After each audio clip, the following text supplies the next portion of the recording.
सदा पालय मां आदिलक्ष्मी देव्यै नमः అనుకుంటూ అక్షతలు అమ్మవారి దగ్గర వేయండి.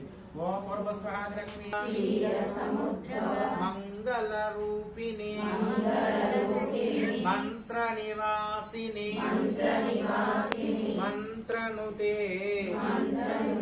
మంగళదాయిని అంబుజవాసిని దేవగణాశ్రిత పాదయుతే జయ జయ హే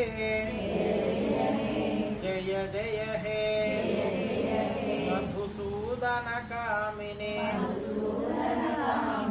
ధాన్యలక్ష్మీ సదా పాలయ మాం ధాన్యలక్ష్మీ సదా పాలయ మాం ధాన్యలక్ష్మీ దేవి నమః అనుకుని అక్షతలు అక్కడ వేయండి.